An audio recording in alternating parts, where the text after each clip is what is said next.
Go on. Go on then. What's the intro? I haven't got a song this time. Well, we don't need a song. Okay. Welcome back, everybody, to Work in Progress, episode 6? Mm-hmm. Yeah, cool. We don't have a song this time. The songs have been taken out of Greg's soul. By this week's topic. The capacity to sing, to do what I love most, to let loose all this energy and love in my body, wild, through my voice. It's been snatched from me. Yeah, that's right, yeah. And that's exactly what I just said. Yeah.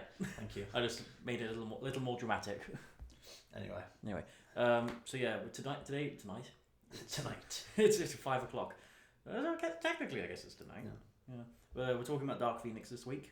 But first we'll go through some of the news first. Mm-hmm. So, where to start? Oh, fittingly enough, let's start with this. So Red Sonja is a comic book character. Sure. I don't know much about her, but she was she's having a film scheduled either next year or the year after. Cool. It was going to be directed by Bryan Singer. Okay. Cool. He's been taken off it. How many scenes would have taken place in Auschwitz? Jeez. In the original Bryan I think it would have had 3 different openings. All would have taken place in Auschwitz. Oh, okay. Yeah. Different time periods. Exactly. Yeah. Within a week of each other, though. Yeah, exactly. Yeah. Got to represent like Auschwitz in its entirety. Yeah. Spielberg, you bloody failed with Schindler's List, didn't you? No. They'd got the wrong idea. Yeah, you should have taken notes from Bryan Singer.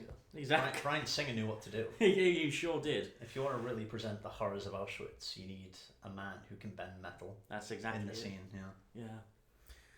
But yeah, he's. I think his career is. I think this signifies the death of his career. Well, I mean, he's still a millionaire, so. Yeah, and he went out on film that was nominated for Best Picture and made nearly $1 billion worldwide. So. Really? Yep.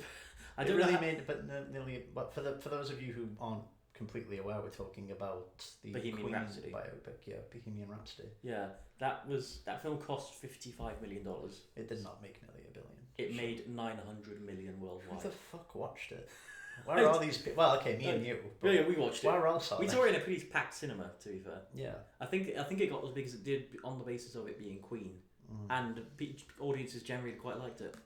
It was a nice crowd pleasing film, but I'm amazed it made that much money. Like drama biopics do not make that much money. I mean, to be fair, in all those scenes where like the Queen band members are in, where none of them are saying a fucking word, but we keep cutting to them for no reason.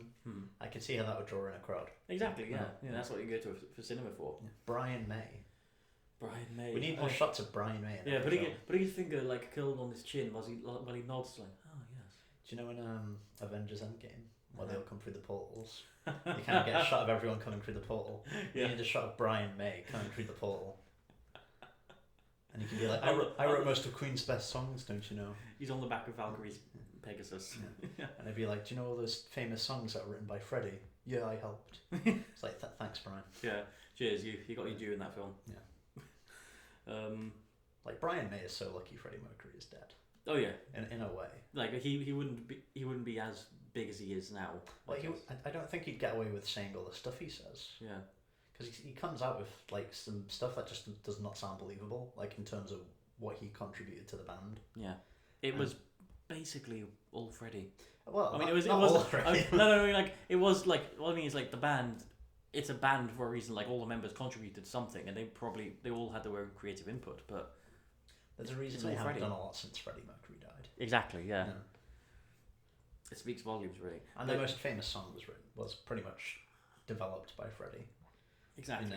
In what we can only assume was a cocaine binge. I wouldn't be surprised. Yeah. Sorry if my voice sounds a little raspy today. I've got tonsillitis. Just throwing that out there. Now we know. Yeah, now you know, and knowing is half the battle. You actually sound perfectly fine, to be honest. Do I? Yeah. Okay. It may dip as we go on. Yeah. But yeah, Bryan Singer is off Red Sonja, and don't know, Jill Holloway is directing it instead. I've never heard of them before. And it's really cool. They're non-binary, apparently. Okay. So, yeah. Cool. Don't get many directors.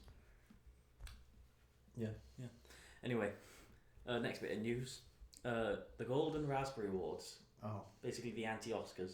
Oh, well, I know. Yeah. No, in case any viewers aren't aware, so they celebrate the worst films of the year. They're not like the Academy Awards are official. Like The Shining won a Golden Raspberry. It nominated for bloody what's her name? The worst film of the year or something like that. It wasn't that. It was I can't remember. It was the actress. It was worst actress. But like Shelley Duvall. I'm pretty sure it's like the only one to win like 2 awards in 1 year, isn't it? Oh no, many like films have won 2 raspberries in 1 year. Computer guy, look up how many Shining awards. Beep, beep, beep, beep, beep, beep, beep. Is fucking R2D2 an employee? Yeah, he's who we have. Yeah, we keep him in the fridge when we don't need him. It was the first Golden Raspberry Awards. Worst film was Can't Stop the Music. Really? Because I know the dude who runs the show hates The Shining. I mean, it's a contribution of several voters though, like the Academy Awards. Right. Okay. And Shelley Duvall was nominated but did not win Worst Actress in The Shining. I thought Shelley Duvall's performance was really good in that. Yeah, like Kubrick is a fantastic filmmaker, but he was a massive ass for putting her through what he did. Yeah. But yeah, all credit to her for pulling it off. It's really sad that like a lot of really popular directors have so many like abuse stories tied to them. Yeah. Hitchcock was probably one of the earliest and one of the worst. Kubrick, the Weinstein guy. Oh, fuck. How many people have I just forgotten?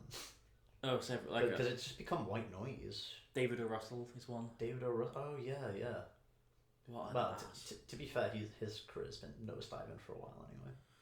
Sure, but like he's made like many highly acclaimed films along the way. Like they kept doing things with Jennifer Lawrence, and that's pretty much the only reason he got anything made, I think. What did he do? He did last one we did was Joy, which was kind of not well received. No. Then he did before that he did American Hustle, which nominated for Best Picture. All that Silver Linings Playbook, which was nominated for Best Picture. Yeah, all of them had Jennifer Lawrence. Yeah, and all of them, all of them were kind of not very good. Yeah, I've not seen any of them. I did like Silver Linings Playbook, but when I actually like learned about how much it misrepresented like the mental disorders in it, I wasn't a big fan anymore. That's a shame. Yeah. Well, we'll get on to Jennifer Lawrence later, anyway. Yeah, very, very exciting talent.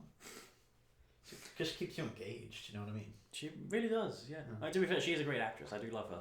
She just hasn't done much to impress lately. What would you say was the last impressive Jennifer Lawrence performance? Probably Hunger Games or something. What, in 2012? Not the first one. Like I actually haven't seen part 2 of Mockingjay.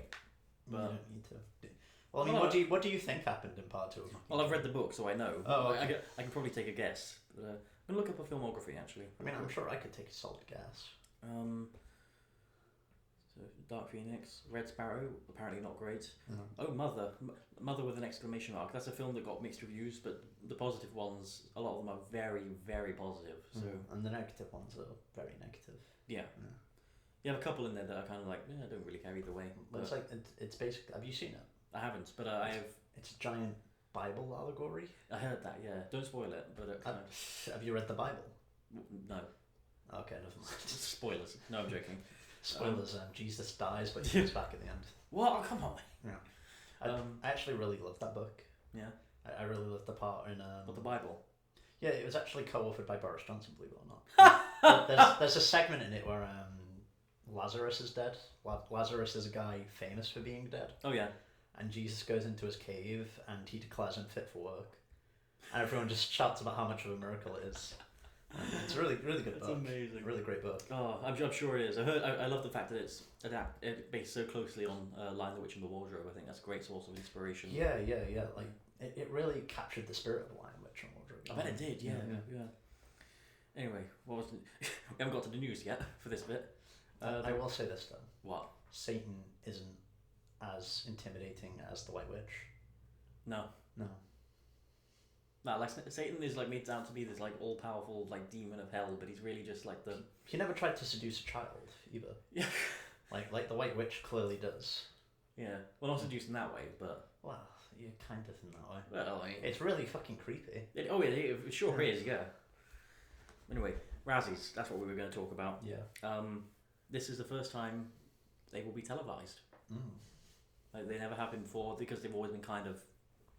I don't know to what degree, but kind of unofficial. It's more of like a joke. What does official mean? Well, I don't know. Like I don't know who the figureheads that organise all these things. HBO does the Oscars. I don't know who the Razzies are organised by. But they're going to be televised, and I might watch.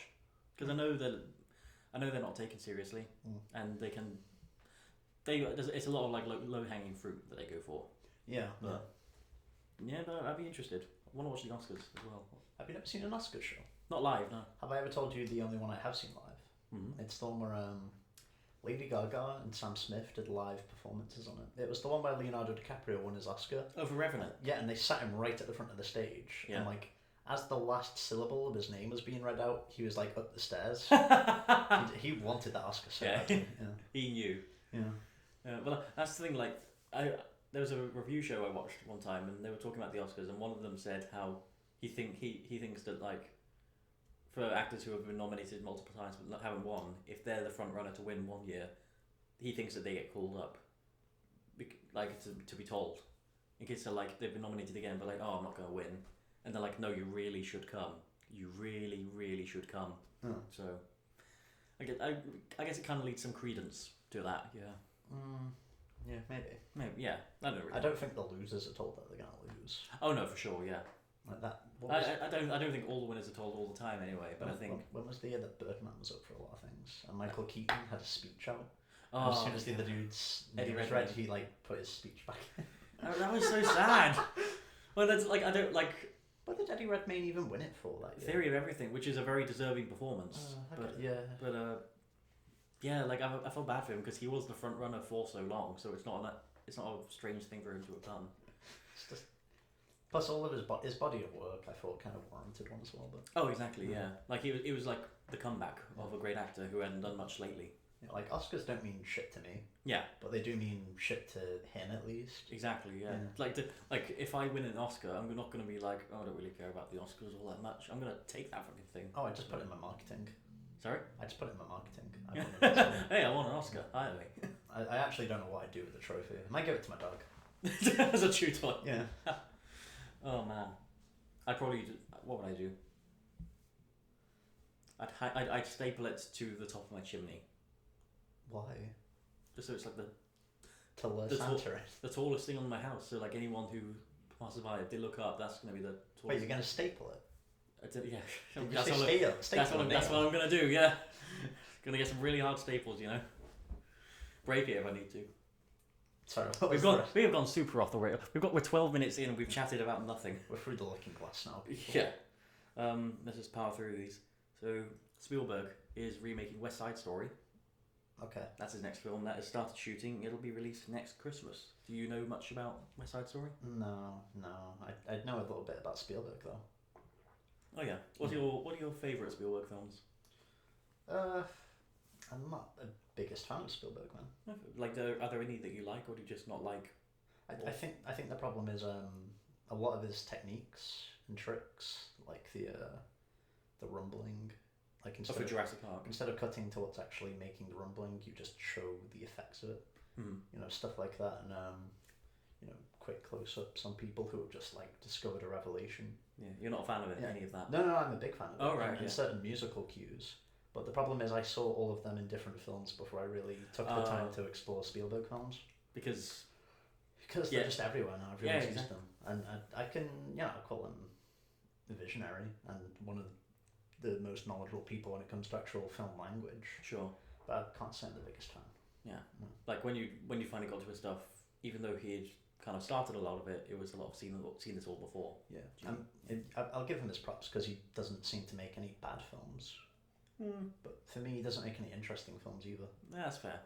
And no, I like Jaws and Schindler's List are two of my all-time favorite films. But I mean, he does have a lot of like, oh, that was fine films in his back catalogue. I need to watch Schindler's List again. And Saving Private Ryan. I thought it was going to be one of those things where I never watched it again. But my sister was doing a thing on film music, and she wanted to analyse that one in particular, and it really holds up and it's really haunting. Yeah, I wouldn't say I enjoyed Schindler's List. Oh, I like absolutely not. But like as a piece of craftsmanship and filmmaking, it's outstanding. It's really touching. Exactly. Yeah, that ending is beautiful. Next bit of news. This is kind of a slow week for news. Next up, we have Bradley Cooper. He is joining Guillermo del Toro's next film, Nightmare Alley. and that should be coming out next year. Cool. I think like we've talked about Del Toro before, but We have, yeah. we need like a full episode on Del Toro, but yeah, We do. that's fun. He is my favourite director, so I would love to do that. Bradley Cooper's a guy. Yeah, let's. Yeah. I don't like Bradley Cooper. Badly Cooper. Yes. Yeah, he and Christian Bale are like the dreamboats of Hollywood that are nominated for several Oscars and get so many projects and are hailed as great actors, and they just come across as kind of pretentious dicks to me. Yeah. I mean, I'm sure that. I mean, I'd say Christian Bale is like uber talented, but. Oh yeah, no, they're talented for sure. Christian Bale is a monster, going above and beyond everything. But what is necessary? Exactly. Yeah. You want him to be Dick Cheney? He'll turn into a truck. You want him to lose. Want him to be Dick Cheney? He'll turn into Is Dick Cheney a transformer? What are you talking about? Not quite what I meant. He'll turn into a truck. Yeah, like he'll put on some weight. Why didn't you just say he'll get fat? That was the first thing that came to my head. Turn into a truck. Not super sensitive. Do you mean trucker? Trucker. Maybe. Either way, I apologise, Dick Cheney, even though you're apparently evil. He'll turn into a truck. Yeah, he'll turn into a truck. You're good. No, I want to see him cast as Optimus Prime. What lengths will he go Bale. to? Yeah. He probably would be alright, to be fair. Would he staple doors to his arms? Then he'd go off on one production assistant as well, wouldn't he? It's a good thing he was never in like Beauty and the Beast. What? Why? Because like if they asked him to play like the teacup, yeah, like what would he have done? Like the teacup's named Chip. Would he fucking hammer himself in the head? Like, what would he do? Take a piece of himself out. Yeah. Fucking hell. Because according to you, he'll turn into a truck to get the role of Vice President. So they get the role of Vice President Dick Cheney. Yeah. No, he'll do whatever for that, won't he? The man's a beast. Oh, Christian Bale. Let's move on because yeah, I think we said all we need to say. I think the biggest bit of news, which will delight a couple friends of mine, Avengers Endgame is getting re-released with a couple extra scenes. It's the first film in history to have DLC. It's true, isn't it? Though? Yeah, well, I swear it's happened before, but not very often. Well, I mean, yeah, like the Lord of the Rings had special editions and stuff like that, but I've never seen it happen this quickly. And is it getting another theatre run? Yeah, no, it's getting re-released into cinemas. I don't think these are additions to the film. What I read, these are just post-credit scenes because the original one didn't have any. Okay. But this is just being done to be Avatar. Basically, yeah. Yeah. Okay. Which it's totally like a cheap money-making move just to get that record, but at the same time, it's the first one to ever come close to beating Avatar. Yeah. And if you're a major studio, wouldn't you want that? Isn't it amazing how much money Avatar made? And I still can't believe nobody remembers what the fuck happened in that film. Not a single person. I keep every now and then I look back at its box office run, like how much it made opening weekend, how much it was number one for, and all that, and I still cannot fathom how it made $2.7 billion. The only thing I remember about it is unobtainium. And that's because it's so fucking dumb. It is fucking dumb, isn't it? Yeah. Oh, what's his name? What is it? Stephen Lang. He was good in it. I liked him in it. Who did he play? He was the evil general guy. Oh yeah, okay. Yeah. That film was really generic. Yeah. Like it was beautiful for the time, but some scenes I've rewatched and it's like, oh yeah, that's great. It was released in 2009. Yeah. It's like a decade ago. I know, but still, is like it beautiful for the time, like you're talking about the 1950s. Well, yeah, but that's what I mean. Like I don't think it holds up super well, even 10 years later. No, not at all. Yeah, which is very strange. It's amazing. That's actually amazing. Yeah, like it'd be like in 10 years' time if nobody remembered what the Avengers was. Yeah. It's crazy. Like, people still remember Titanic. Yeah, that's the thing. That is like a classic that people talk about often. People haven't even fucking seen Titanic know a lot about it. Yeah. It's because it's like such a phenomenon, a cultural icon.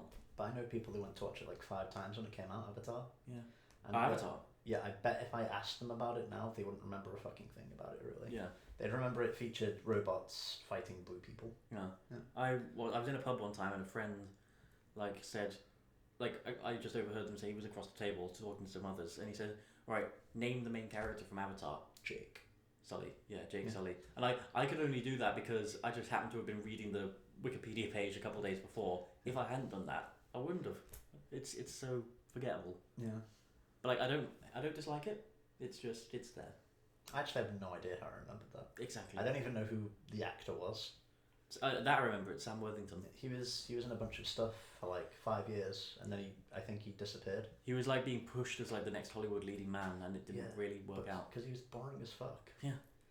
Have you ever seen like the trailer for Wrath of the Titans? No. That trailer kicked ass, but the film was actually the film kicked ass as well, but for different reasons. Like same reasons as X-Men Origins Wolverine kicks ass for you. Kind of, yeah. Like you've got Liam Neeson in his pajamas at the end from like CGI lightning bolts at a giant red monster. Excellent. Oh, beautiful. Yeah. I watched Clash of the Titans, which I didn't like at all. No, I actually didn't mind it. But... No, fair enough. Yeah. I think that's it. So no, there's one last bit of news. I'll just go over it quickly, then we can get into some better and brighter stuff. We're not getting into better and brighter stuff this week. So Halloween came out last year. Yeah. The film, that is. Oh, yeah. The holiday tradition, Halloween, it happens every year, yes. It was... I just had like a picture of a pumpkin in my head with like the rainbow. With the rainbow? Yeah, the LGBT rainbow on it. It came out. Oh, very good. Good for you, Halloween. I'm proud of you. So what were you saying? You said it came out and that's the news. Sure, yeah, good on Halloween.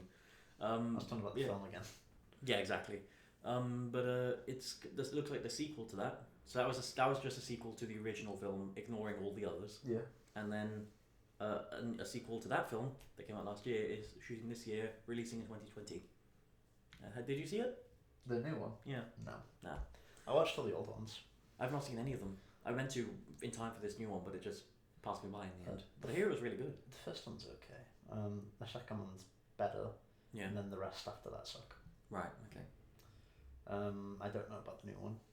No, I've heard people say it's quite good. I like the Rob Zombie ones. Have you? No, I liked them. Oh, you like them? Yeah, they were alright. Yeah. No, fair enough. Yeah. I think he gets a bad rap, Rob Zombie. Yeah. No, fair enough. He's done some cool stuff. Yeah, I don't really know much about what he's done except for those 2 Halloween films. He did a horror film as well. He's only ever done horror films. Yeah. Well, I mean, I imagine with a name like Rob Zombie, they're all like really nicely shot. Sure. Yeah, you'd like them, I think. Oh, I'll check them out. Do you want me to just pause it here? I just need to relieve my throat. Go for it, man. And we are back. Oh, sorry, Greg. I was gonna say exactly that. We are back from Greg. Greg just had a minor toilet-related issue, but it's over now. That's not quite what it was. Oh. I have tonsillitis, as I said, and my throat was just kind of seizing up a little bit. As a result, he has pissed his pants, and we had to change him. But we're good now. We're back. Sorry, Greg. Are you projecting after your traumatic experience that you told me about on the train to see Dark Phoenix? Which one? How you were in a bunk bed with twice. Oh yes. And yes. the person on both occasions, the person on top pissed all over you. Yeah, they pissed in their sleep, and it's very unfortunate. Oh, that's funny. Yeah, it's traumatic, man. I bet. I'm a broken man. Oh, I'm sure you are. Everyone who's so I can relate. So am I. What broken how though? Well, I mean, as of today. Oh yeah, sure, yeah. Dark Phoenix then. X-Men Dark Phoenix over here, and in the States just Dark Phoenix. No X-Men name. Which are we doing a non-spoiler? It's been out 2 weeks, but we will do non-spoilers because I want people to understand. I want people who want to see this film and not want to be spoiled understand just how much I fucking hate it without being spoiled. Yeah, it's alright. Fuck me. If you've ever wanted to see what a really good finale for a TV show would look like, without actually watching all of the episodes of the TV show first, watch this film. Sure. Yeah. I think if you've not seen all the other episodes, it's a good finale. But yeah, if there was like if this was like the last episode of season 5 of the X-Men show. Yeah. And like First Class had been an entire season worth of development, and Days of Future Past was the next season. Oh no, sorry. I think Days of Future Past is more of a finale. I think if you had something between Days of Future Past and First Class, yeah, that built to Days of Future Past, yeah, and then you had whatever happened between Days of Future Past and Apocalypse as the next season. Yeah. And then Apocalypse, and then another season, and then this, Dark Phoenix. Yes, Dark Phoenix is its last, the penultimate episode. Sorry, not the penultimate. No, the final episode. Well, the penultimate and the final. So it would have been great, but it wasn't that. So it's staggering to me how I'm not. I had so much to say, and now I'm just lost for words trying to talk about it. I will say this to all of the X-Men fans who want to watch it, who have kept up with all the movies. This movie does tie in very well to the very first X-Men movie they've made. Besides maybe two little additions, 2 minor deaths, not important. We'll get onto that later. Don't even worry about it. Yeah, I think it ties in very well. Yeah, like a quilt. Like a quilt. We've that thing you said. This is the first time I've ever said that statement, but yeah. I mean, you said it several times last week, but Kevin Feige, take notes. You fucking sham. Jesus Christ. Yeah, I went in expecting a general sense of indifference to this. Yeah, you hated it. I could feel you sitting next to me. Could you? Yeah, I think you were fidgeting. You kept looking around. Like me and you don't talk in cinemas. No. Typically, but there were a couple. I think there were a couple times where we did, and there were a couple times where we looked at each other in fucking astonishment at what we were seeing. Like there was one line in particular which I think we both had a good old chuckle. What line was it for you? Because I think it might be the same one for both of us, but if not, then tell me yours. But for me, should we go into spoilers now? No, we'll do that in a minute. Actually, yeah, we'll save it for spoilers actually. But yeah, God, this film, it's just, especially compared to all the other X-Men films, but on its own merits, it's just baseline underachiever, not trying anything new. I could predict like when a character says something, I can usually predict what the next thing they're gonna say is, and most of the time I was right. The actual drama of it rings hollow. Very. Because you haven't had any build up to any of it. Yeah. Like again, if we had a season of television before this, then I'm sure a lot of it would have actually been very emotional. It feels like there was more. This was meant to be like 2.5 hours. It's an hour and 40 minutes. I think without credits. You could take this to 3 hours and it would still be so empty. It feels like there was so much more meant to be in here, and exactly, I probably would have liked it more. As in, it would have been more coherent. But it's just there's nothing to it. Yeah. It just drops the ball on so many occasions, and like the acting in it, which has been like the thing I like the most in most of these films, is that the actors usually quite commit, and most of them don't. Yeah, they all just seem bored. I actually think Sophie Turner did a commendable job. Yeah. Like early on for me, like she kind of loses it towards the end, but I quite liked her to begin with. To be fair, towards the end, like the ending sequences were mostly reshot. Yeah. So she was probably fucking tired of being there. I think especially you can tell in the end, because the entire third act was redone. You can tell that they're all just over it. Yeah. Fuck me. Well, if you've ever wanted to see character arcs end without starting, this is the film for you. Oh, Jesus Christ. What was it? A friend of mine had a quote that he said. This was yesterday when I told him I was going to see Dark Phoenix, and he said to me, "It is the Brexit of films." Well, who was the friend? This is my friend Jordan, who I spoke about last week. He was the guy who didn't like Logan. Shout out to Jordan. Shout out to Jordan, because this quote is very good. He called Dark Phoenix the Brexit of films. Everyone knew it was a fucking bad idea. Everyone knew it was going to be shit. So when it happened, it was just inevitable. Yeah. Yeah. That amused me. That tickled me. But can I just read your review quickly? Go for it. You posted a review on your Letterboxd. I normally do like a few sentences explaining why I liked or didn't like a film on my Letterboxd account. Follow me, GregTyrol27 on Letterboxd. This is actually a pretty lengthy one. It's it's dead on 7 syllables. This can fuck off forever. That's all I had to say. You gave it half a star. Like, I gave it half a star because Letterboxd doesn't allow you to give 0. Is this their poster? This is the first time I'm seeing their poster. Yeah. God, that sucks. Yeah, I know, right? It's doing the old... it's like doing the whole 80s kind of... cold blue, orange teal thing that a lot of movie posters from the 80s did.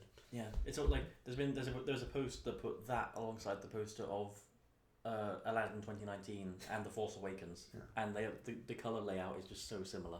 Well, this feels like a film from the 90s in a way.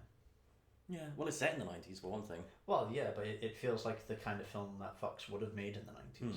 That it actually did make in the 90s. Yeah, in that they didn't know what to do with this thing, except in the 90s they would have had them just for the first time, but now they've had them for 20 plus years. Yeah, and it's amazing that nobody seems to still have a clue. Yeah, and like especially since they've got it right before. With Logan.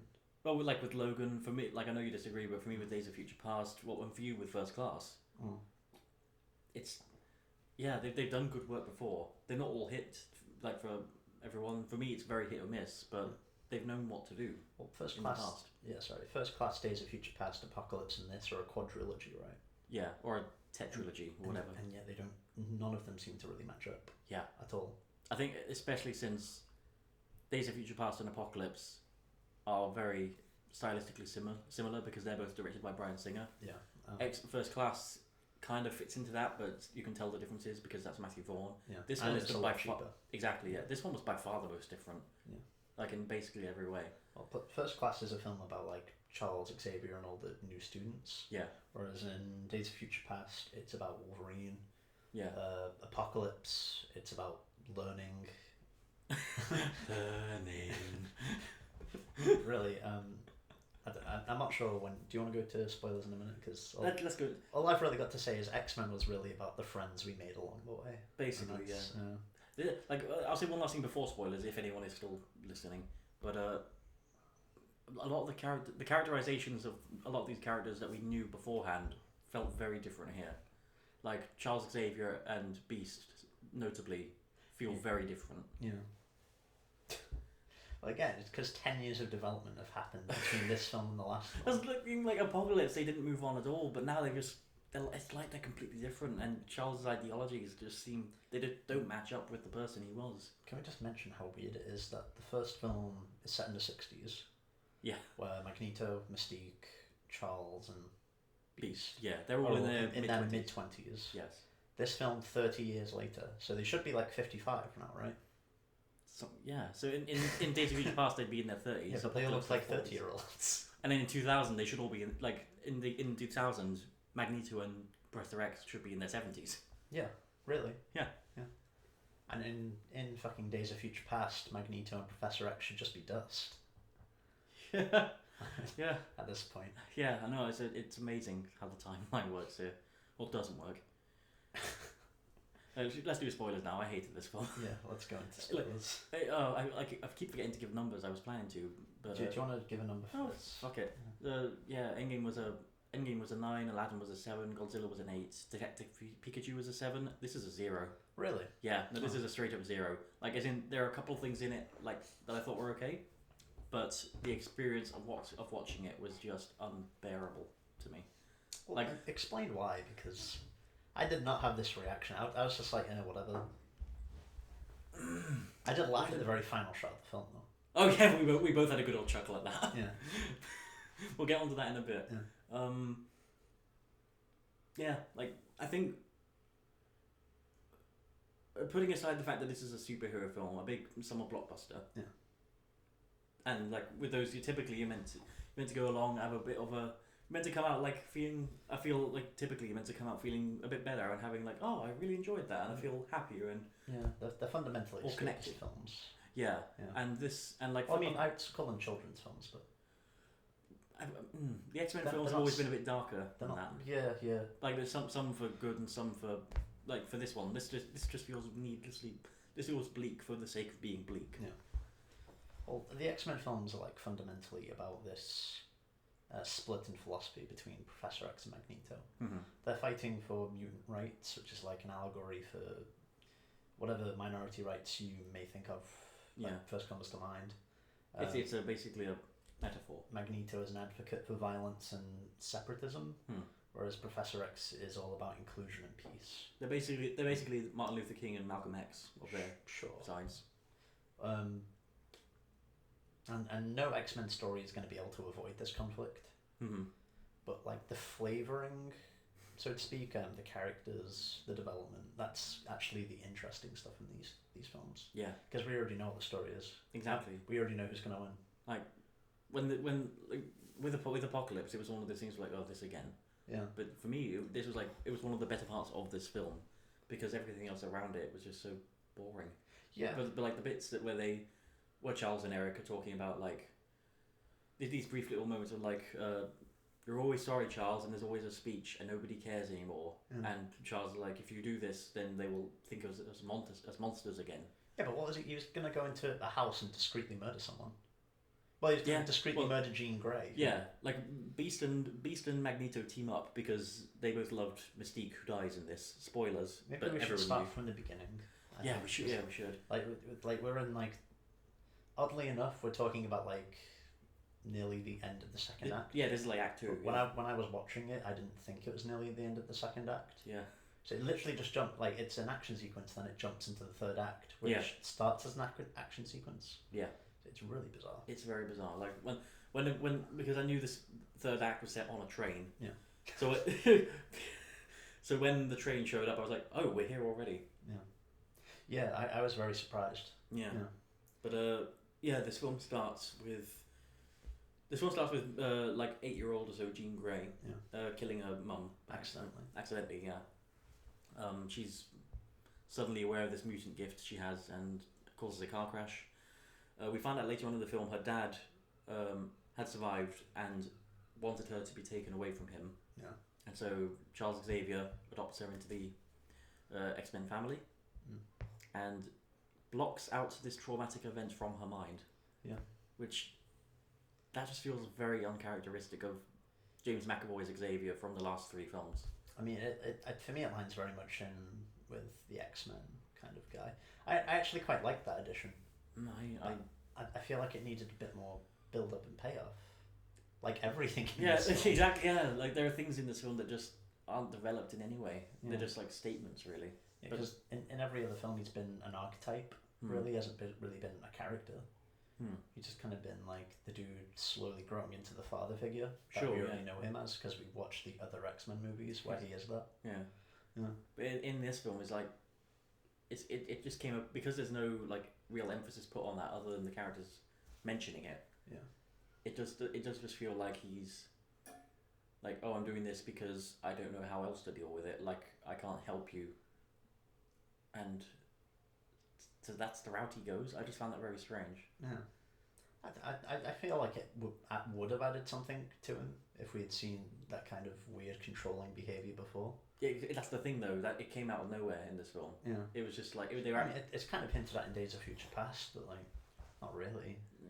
Not to this level anyway. No. There's a lot of things in here that I think Simon Kinberg was the sole writer on this. Yeah. And I think this is him going like, oh, if I was making an X-Men film, this is how I would portray them, but they don't line up with previous characterizations of them. It's like he's always had this idea of how they should be heading. Yeah. And maybe he's got little bits and pieces of them in the other movies. Exactly, yeah. And this is where he's finally got to realise it. Yeah. And it's kind of fallen flat because this is the first time we're seeing him in this light. Exactly, yeah. It reminded me of in Incredibles 2, which in like Elastigirl is the one to go off and like, you know, spread the goodwill of superheroes again.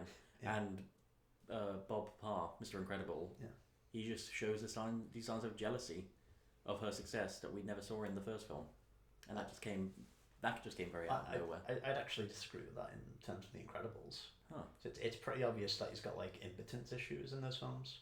In the second one, in the first one. That's the thing. Like well, he's desperate for like the glory days of where he could go out and do shit.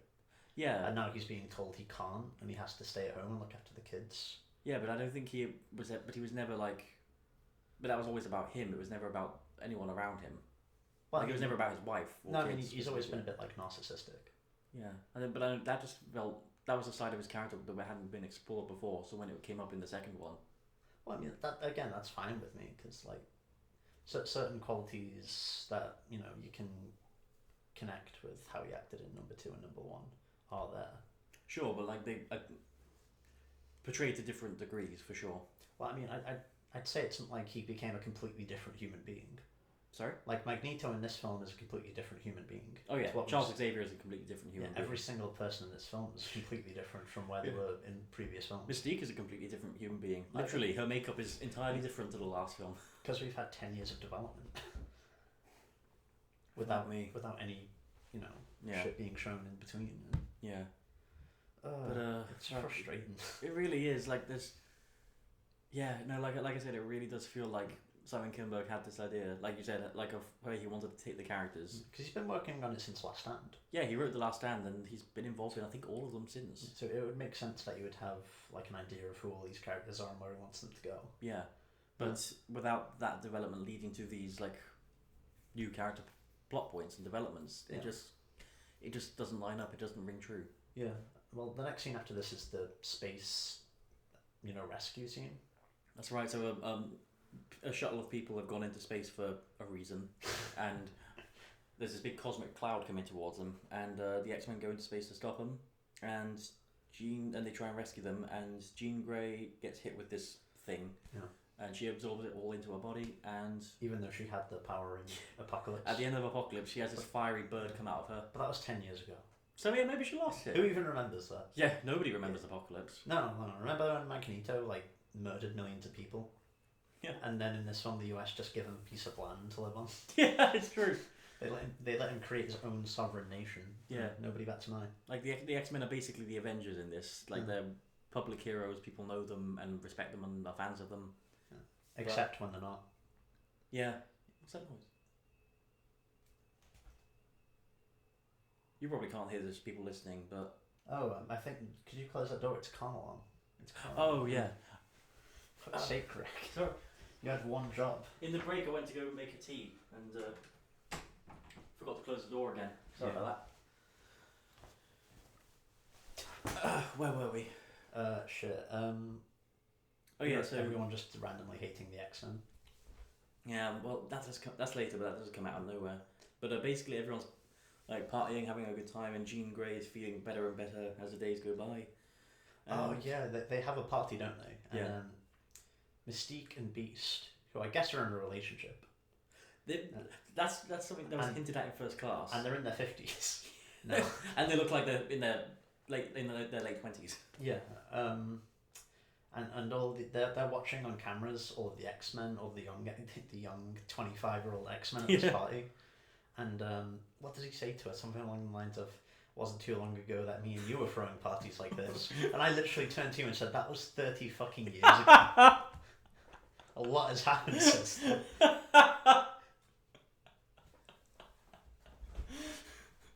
Oh, but they were talking about it like it was literally a decade ago. Maybe. Yeah.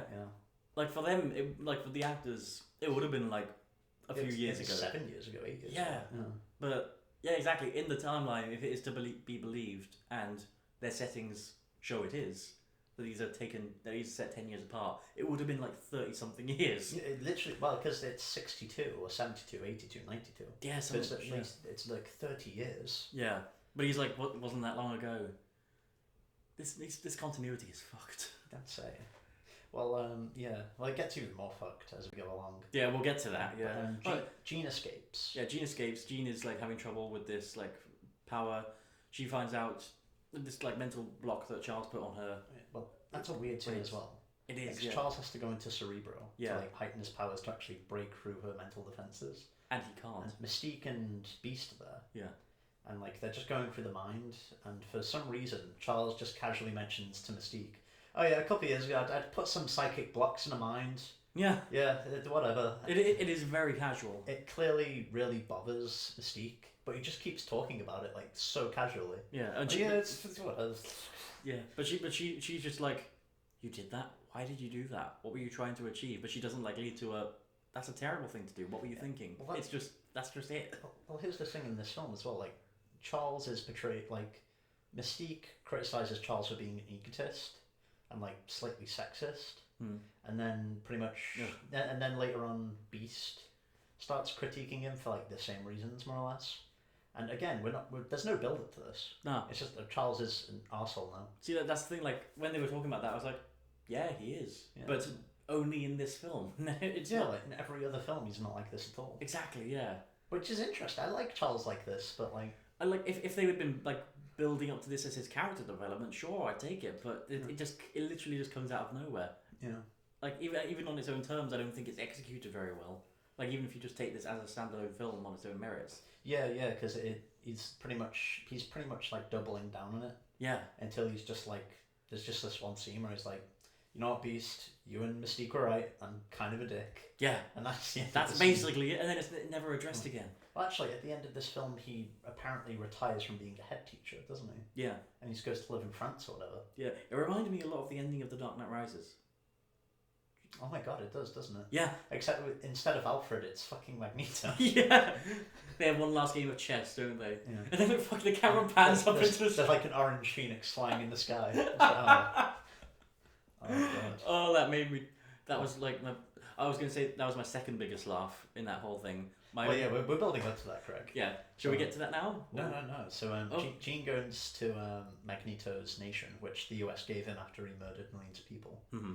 And Magneto keeps asking, "Why is there blood on your shirt?" Oh yeah.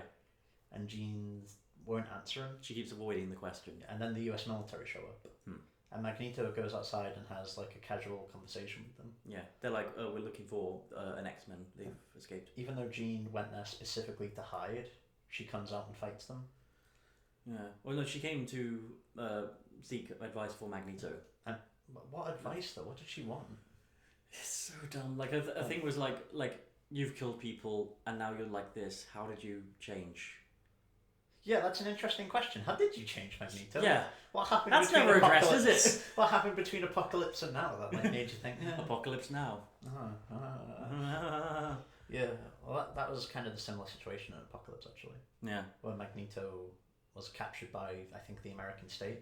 Yeah. And then in Apocalypse he just has a wife and kid. It's always the fucking same. It's always reset to like Magneto is doing something. Magneto is nice and living peacefully. Yeah, he's redeemed himself in some way, and then he's like called back into the action somehow. Yeah, by some horrendous tragedy, and then he murders dozens, if not hundreds, of people. Yeah. In one film, millions. And Charles just says, "Ugh, good joke, old friend." Yeah, that was quite the banter. And then we get another X-Men film. Except this is the last. Except this is the last. Oh, it's the last of the main. We're still getting New Mutants, which. Oh yeah. Fuck me. I have more hope for New Mutants. After seeing this, I can't see how it can be worse. But where were we up to in the plot? Jean goes to her dad's. Oh no, she's just escaped from her dad's. Yeah, we were at that, but like, let's talk about that a second. Yeah. So she goes to. So she finds out. She breaks through Charles' psychic link and realizes her dad is still alive. She goes to him and realizes from like all the pictures up that he is very mournful of the loss of his wife, but not her, and he actively encouraged her to be taken away. Yeah, he's kind of a dick. He was a dick. Yeah. And then she knocks him out, and then the aliens, because there are aliens in this film, the aliens I think either torture him or kill him. I assume they torture and then kill him. They do this weird thing where they like twist your internal organs or something. But Jean never gets any kind of closure from him. No, it's so that's just a plot point that goes. Yeah, like a lot in this film. Yeah, it's just it happens, it's addressed, and then she never refers to him again. Yeah, well, anything interesting is usually just skip through. Basically, or just happens then and never happens again. Yeah. But then the X-Men come confront her. Yeah, they have a bit of a tussle. She takes out Quicksilver, which I didn't even realize she like injured him. She just doesn't appear again until the end of the film. I could have been wrong. I don't think she did anything. I thought she moved the wood. I thought that was just. Oh, okay. I missed that. For some reason, he fucking went flying hundreds of miles per hour. I thought that was just a gag of like he's super fast. Oh, he missed this time. No, she it was a really bad effect, but she moved the wood. Right. Okay, I couldn't even tell that. Yeah. But yeah, no, like he takes a tumble like for like a mile, and then he doesn't show up again. Well, again, like in the last film, he discovered that Magneto was his dad. Yeah, they never meet, do they? And it's kind of hinted at in that film that it might be addressed in this one. But they never even speak. No. He has like a line. No. And then he breaks his leg. I think Quicksilver is in this film for about 5 minutes. Yeah. And all the best like scenes of the last few films have been Quicksilver scenes. Yeah. Like, that was my favourite part of Apocalypse. Yeah. And it was easily one of the best parts of Days of Future Past. Yeah.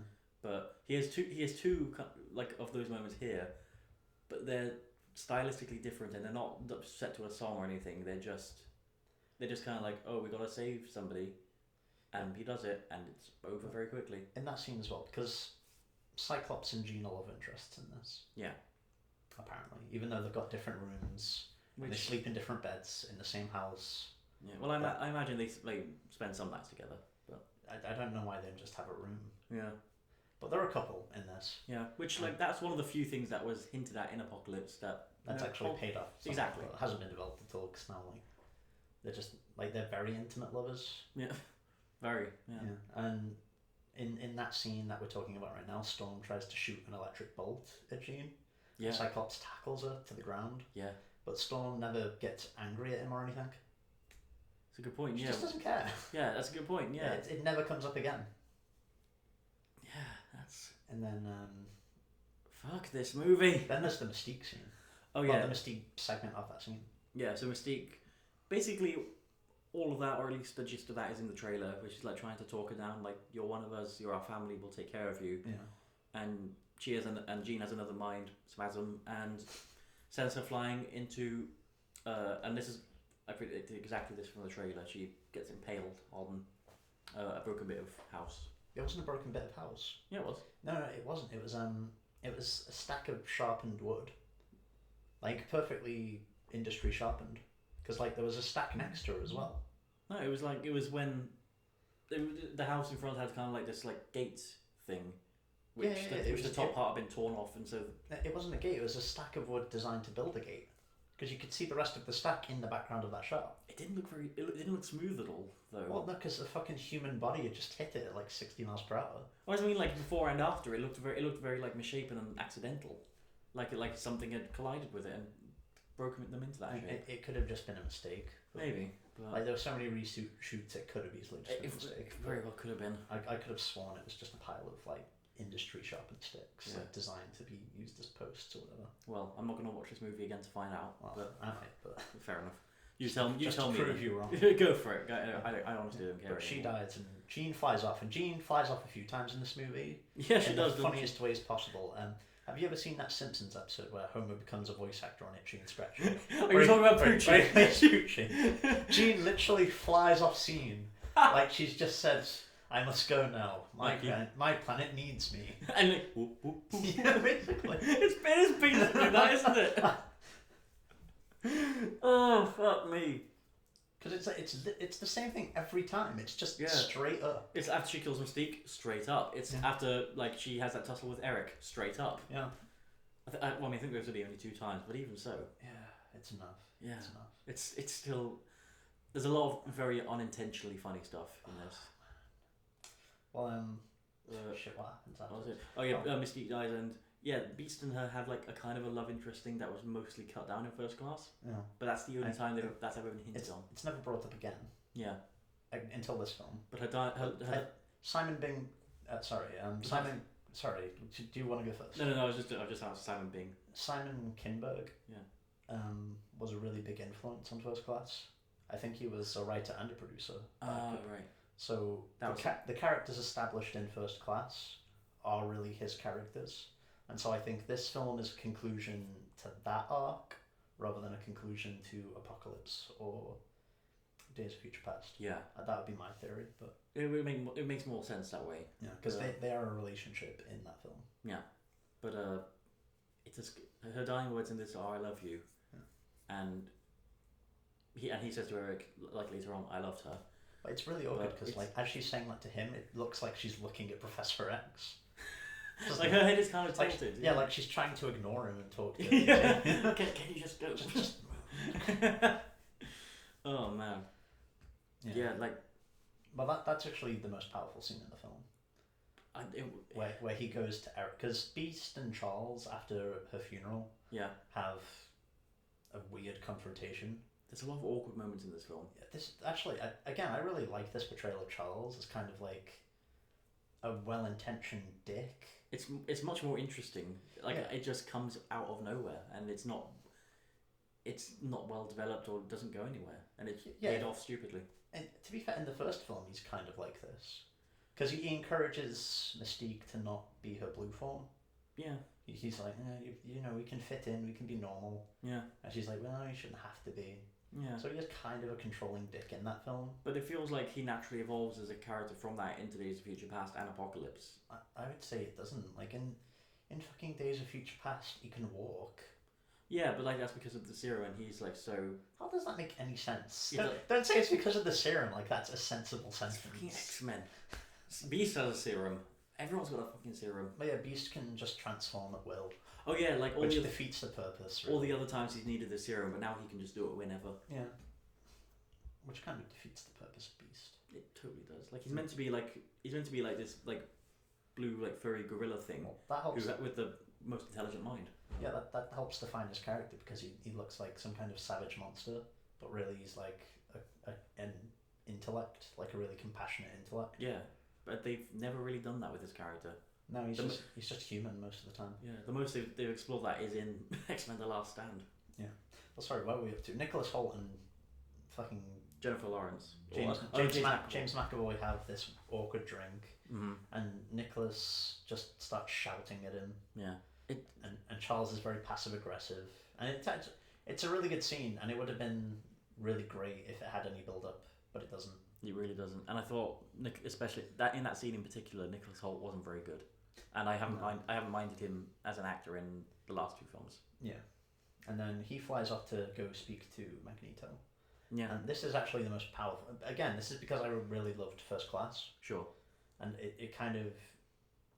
It weirdly hurts a bit more because they both were lovers of Mystique in First Class to some degree. Yeah. And it kind of, it's really emotional the fact that he had to tell Magneto.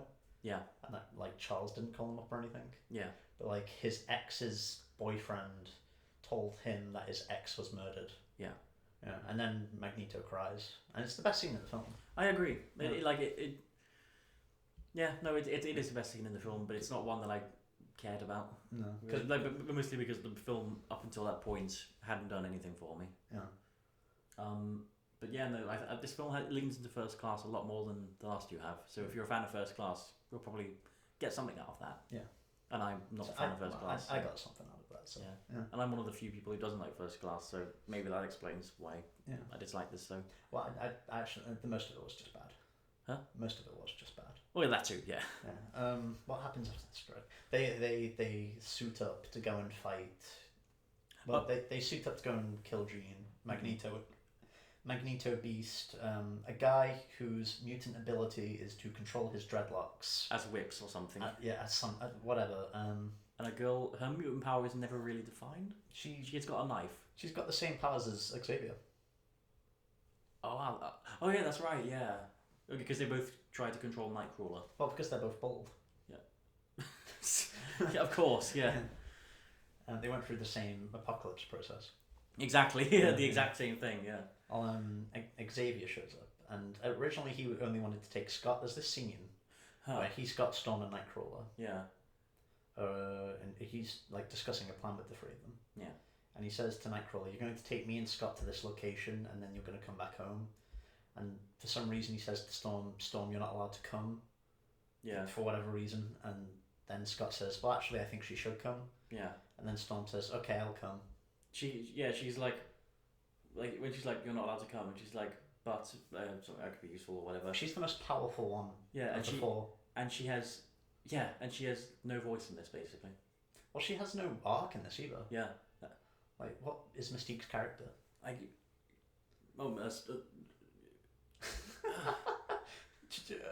Yeah, basically. Like she, Quicksilver, Nightcrawler, they all have basically nothing to do with their characters in this. She was basically a member of a group which murdered millions of people. Yeah. And planned to murder many more. That group was destroyed, and then she became an X-Man, but she has no unique perspective to everyone else in that group for some reason. She doesn't offer like a new view on something. No. Well, anyway, the four of them go and they meet up with Magneto, and this is the line that we keep referencing. Oh yeah, this is the best part of the film. Where Magneto and Charles kind of talk. Yeah. And Magneto has a really great line as well. It's like, you say you're sorry and you make a speech and no one cares. Yeah. And then Charles immediately tries to make a speech. He really does. And Magneto turns to Beast and says, "See." Yeah. And then so it's those two trying to kill Jean. Yeah. She's with this alien lady. I keep forgetting to mention the aliens Yeah, in this. no, like we're an hour in and we haven't talked about it. There are aliens in this. That's it. That's all you need to know. They want to use the force that Jean has to do something. It doesn't matter. Yeah. So, at some point, Magneto says something along the lines of, "I have to kill her," or something like that. And Cyclops. What is the name of the man who plays Cyclops? What is his name? Ty Sheridan. That's it. In the most impotent and unconvincing way possible, says, "If you touch her, I'll fucking kill you." he literally says "fucking." Yeah, he does. Like I was not prepared for that F-bomb. I was really disappointed that there wasn't just an immediate shot of Magneto rolling his eyes. Yeah. Because I rolled my eyes. Yeah, we both had a good old chuckle at that. It was embarrassing. It was. You touch her, I'll fucking kill you. It's like. It reminded me of the Freddie Mercury line in Bohemian Rhapsody. It's like watching a fight about to break out between someone who's like a fucking trained killer and someone who's the size of a puppy. Yeah. And that puppy saying to the trained killer, "I would fuck you up, mate." Swear on your mum! Oh no, when people on Jeremy Kyle. And they they try to threaten the fucking huge security guys. Yeah. But they're like 5'2". Yeah, exactly. And like, "You're lucky the security's here." Like, that's what it was like. It's just embarrassing. It was... I couldn't help but laugh at that. Yeah. Just like the randomness of that F-bomb and that delivery was just funny. But they have a big old scuffle on the street, and then they're captured and taken onto a train. Yeah, Magneto tries to kill Jean. Mm-hmm. He fails spectacularly. I had a big question during this film. Why doesn't Magneto just carry coins? God, yeah, that's an excellent point. Yeah, why doesn't he massacre a city in a couple of minutes? He really could. Yeah. But no, he tried to use a railing, and the railing kind of unloaded, like, came towards him very slowly. Yeah. And it didn't even seem like Jean was trying. And then she just like, well, she said something about like he's trying to kill her, so she's gonna show him how you really do it. Yeah. And then she completely fails to kill him. She absolutely doesn't. She just drops. She could. I thought she was gonna like turn the railing on him. This railing has like a sharp pointed end. She throws him out a window, and he survives. Yeah, that's it. Yeah. And his helmet is broken. Oh, that's right. Yeah, I forgot about that. Well, there's a lot of significance to that helmet. Yeah. It belonged to the person who basically victimized him more than any other person on the planet. Yeah. And then he used that helmet, which is like a symbol of his victimization, to make himself invulnerable to the likes of Charles and Jean. Yeah. And it breaks, and there's like no real ceremony behind it. No, it doesn't seem to matter. It's just one of those things that just happens. Yeah. Yeah. It's like whatever.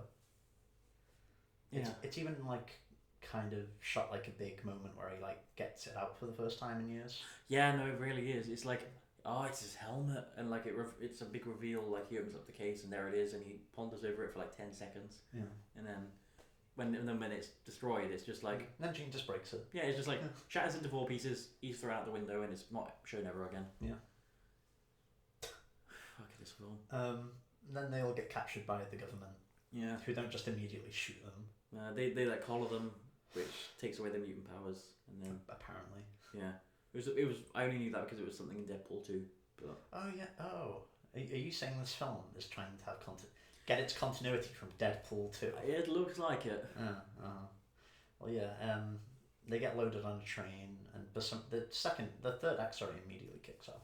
Yeah, it's just very instant. And the train fight has weird continuity as well. The train fight is strange. Like, it's not well shot. There's a scene where Magneto has like 5 of the aliens in like the last carriage on the train. Mm-hmm.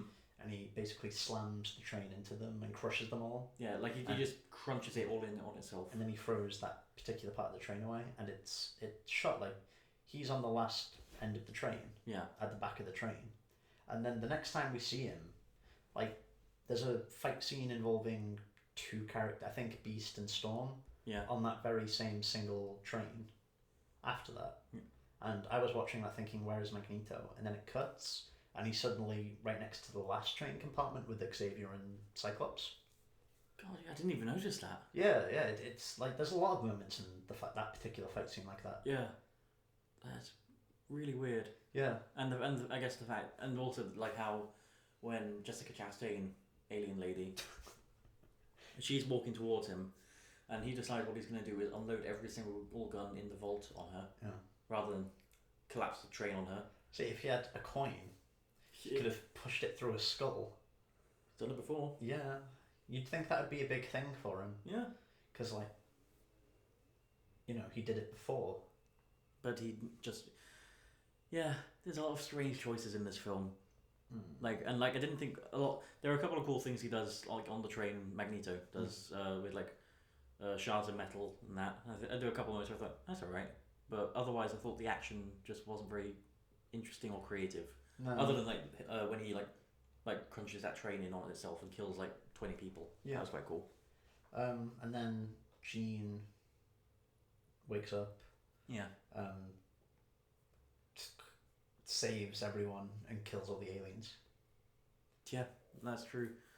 Yeah, they all charge her one by one, and she just turns them into dust. And then she dies. She dies, yeah. So she takes Alien Lady into space, and Jessica Chastain. Jessica Chastain, yeah. And she's like, I will have the power, and she was like, yes, you will take the power. And it's like, no, I don't want the. And then she dies herself. Yeah. And then the school gets its name changed to the Jean Grey School. That's right. Beast is now a professor. Yeah, he's the head teacher. Sorry. Charles retires. He and Magneto run off together in Paris, and Beast is. They finally embark on that gay romantic relationship that they always craved. That so many people have longed for. Yeah. Have you seen? Do you watch the Graham Norton show at all? No. There's a lot of. They've been on together a couple of times, and most times he shows them fan art that people have done of them together. Oh. It's very funny. Beast is probably my favorite X-Men. So if I in a better film I would be like, oh, that's really cool. He's the head teacher now. That's a great ending. But by the film, at the end of the film, I just didn't care. The fucking character arcs in this film. Should we go through every single character? We might as well. Where they began, where they ended. It won't take very long, and there's a lot of characters in this. Let's start with Beast, who at the beginning of the film is in a romantic relationship with Jennifer Lawrence, and seems to be more or less happy with the situation he's in. But Jennifer Lawrence wants to leave the X school and do something else with life. So there's a conflict between them there. And then Jennifer Lawrence suddenly dies, and the Beast in his literal next scene basically inherits all of her dreams and all of her ideas about Charles and the school and the direction they're all going. Yeah. And then he's in an action scene with Magneto because he decides to kill Jean Grey. Yeah. To murder Jean Grey. For having killed Mystique, he decides for having killed the love of his life, he just decides to murder a girl he's probably known since she was 8. Yeah, he decides it's all her fault. Which I don't necessarily have a problem with. I kind of do. It just what I have a problem with is him then being the headmaster of a school named after her at the end. But anyway, I digress. Yeah, that's a good point. Then he's in a fight on the train in which nothing really changes for him. There's nothing. Nothing really changes for him from that point until the end when he's headmaster. Yeah, nothing really changes at all for him. He goes from a content guy to an angry guy who wants to kill Jean Grey to a guy who's just headmaster. It basically doubles down on the position that he was in at the start of the film. Yeah, he doesn't really change. There are he goes through 2 different phases in this film with no bridge. It just kind of happens and then it's the end.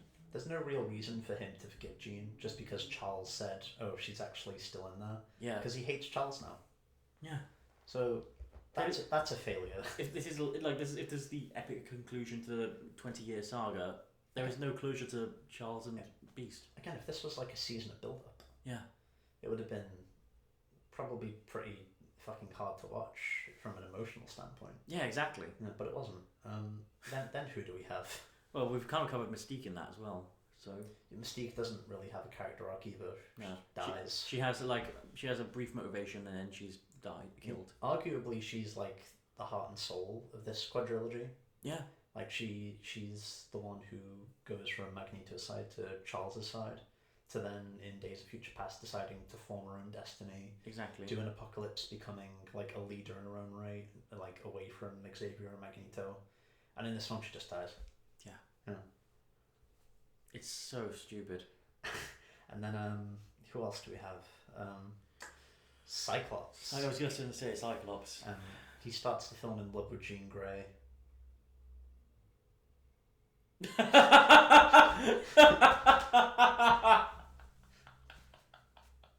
Moving on to Storm.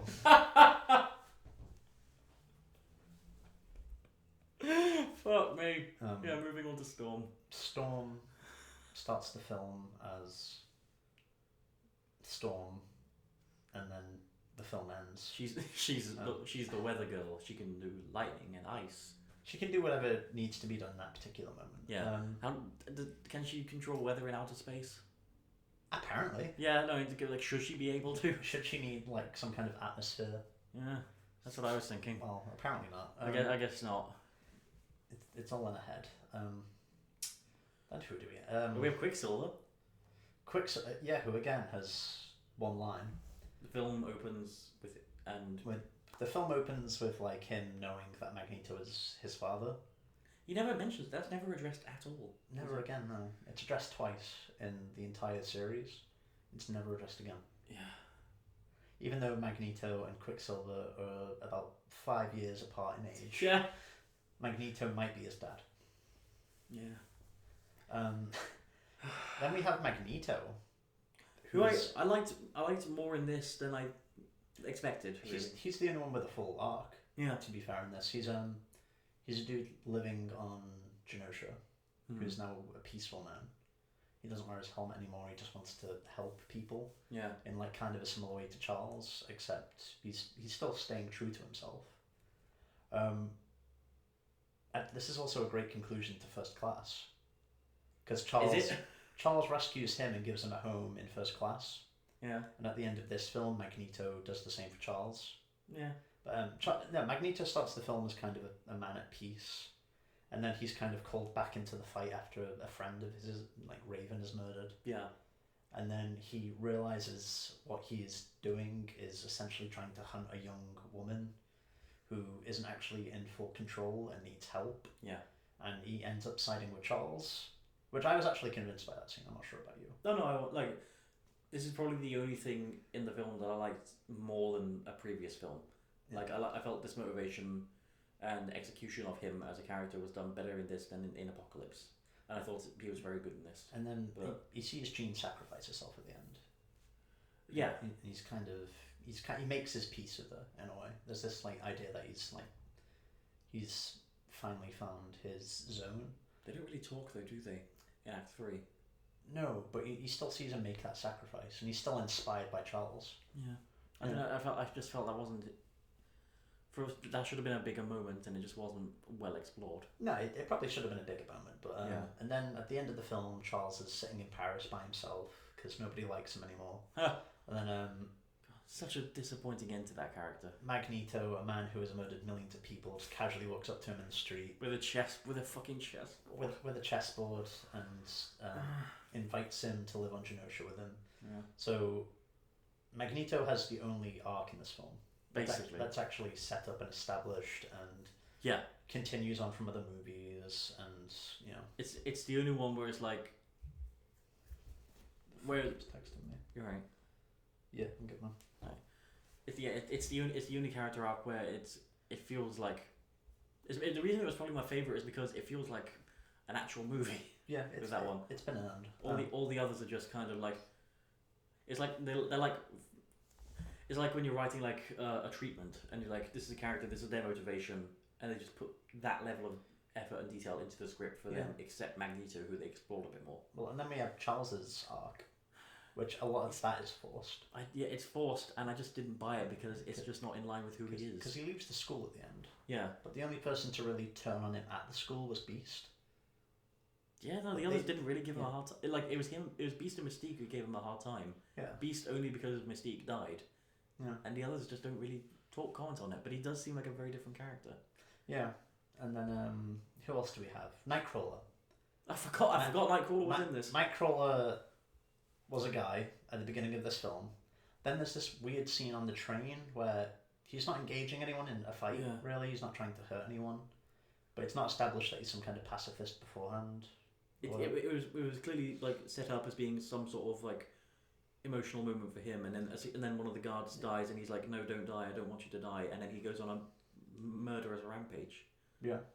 And it just... That feels like it should be like a character-defining moment. Yeah, it feels like... But there was no character beforehand. Yeah, exactly. It feels like that was the conclusion to something that should have been set up later on, but it never is.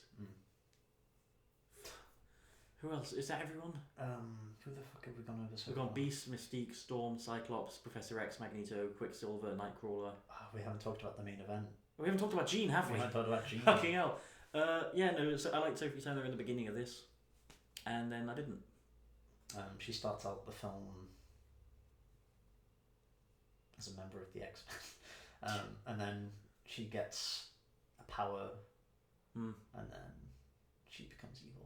Basically. But then she sacrifices herself. Yeah. Like, it's very disappointing. Like, she's kind of seduced to this side of, like, you can do so much more with your gift by this alien lady. It's set up at the beginning of the film like she's some kind of... She's got like a predestined future ahead of her or something. Like, she's... Sorry, everyone. She's bound by her own fate or whatever, but that's not, like, anywhere else in the film, except at the end, where she also has a monologue where she's like, it turns out in the end, I could evolve past that. What do you know? And then the film ended. Yeah. I think it's just a terrible idea to give any character that's died a closing monologue. Yeah. Narration. Well, I mean, so this was a failure. This was a train wreck in every way. Yeah. Not even an entertaining train wreck, really. No. I was so psyched to see this when the reviews came out, because I was like, this should be very entertaining to watch unfold, and it just wasn't. I hated this film so much. Dazzler made an appearance. Yeah, like that was hyped. That was a big thing. Like, oh, Dazzler is in this film, and she's in maybe 2 shots. Yeah, she's a mutant who can control light waves. Oh, is that her gift? Using her singing voice. Oh, or something. Okay. Do you actually know her origins as a character? No.